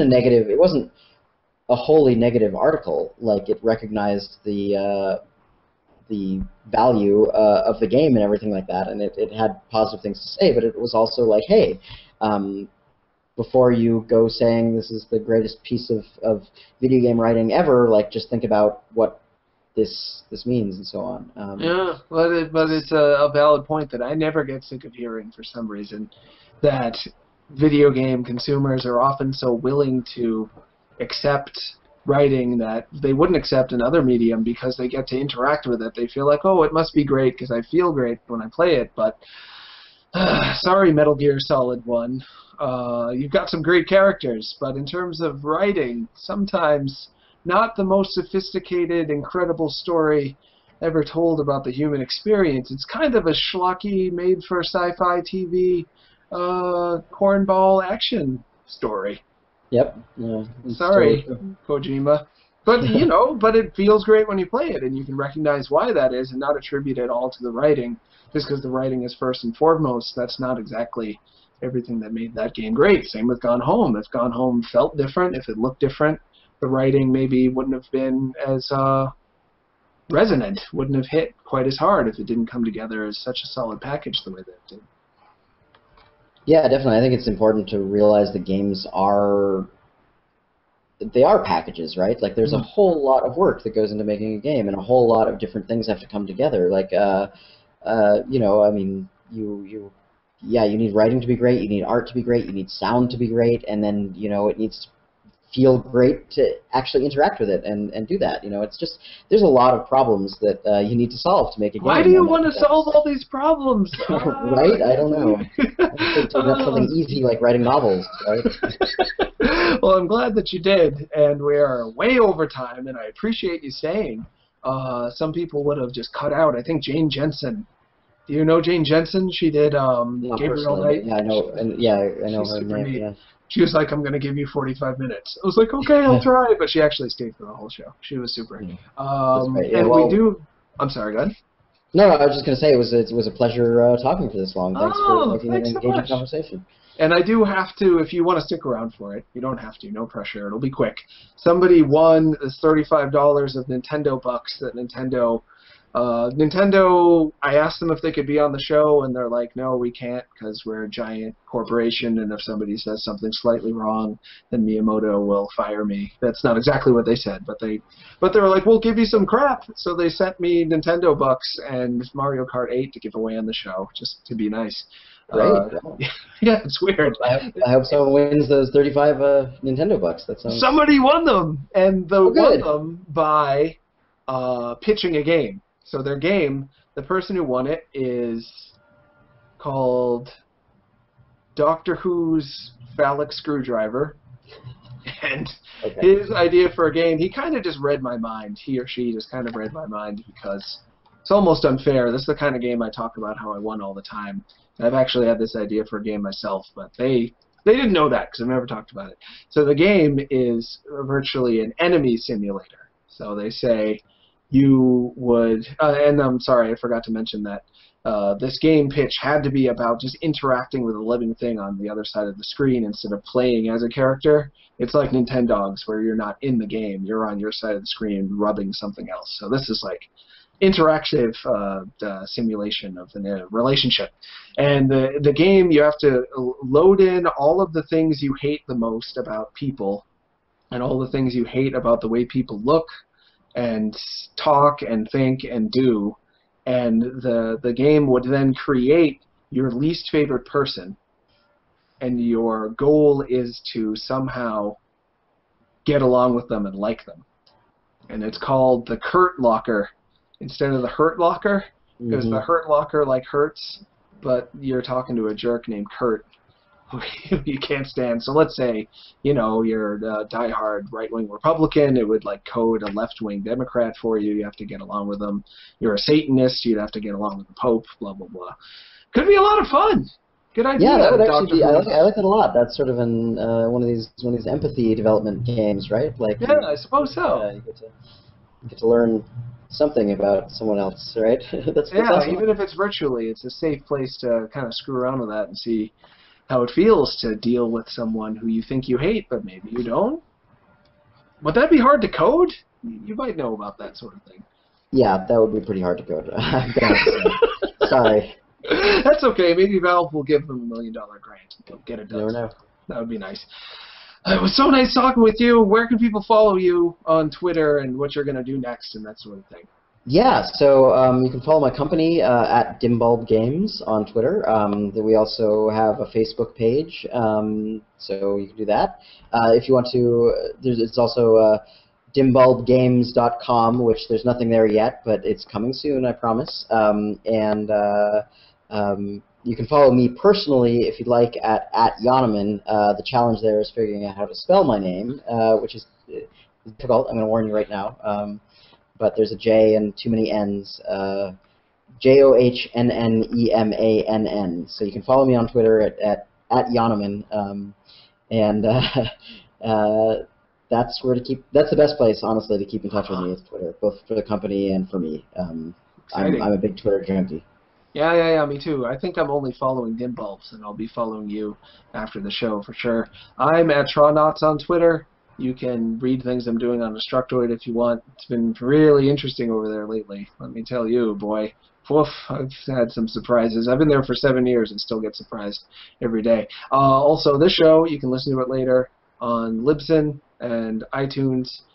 Sup Holmes, just Google it, iTunes Sup Holmes, it'll pop right up for you. Sorry, my dog is barking. And you can watch it later on YouTube, Sup Holmes Show, youtube.com/Sup Holmes Show. It's great. And I'm going to do more recordings. I have the comic book almost done for the backers. I just need to finish inking it. I've got all the t-shirts right there. I have to do all your audio things. I'm hoping to get it all done. Thank you so much for sticking with me. We did a Kickstarter. I didn't tell you. I have to make all these things for people now, which I enjoy doing. It's a real opportunity. But to make 300 copies of a autobiographical comic book about why I ended up being like this wasn't that easy to do, but it's almost done. Yeah, I guess that's about it for me. Thanks so much, everybody. Take care. Bye-bye. Bye.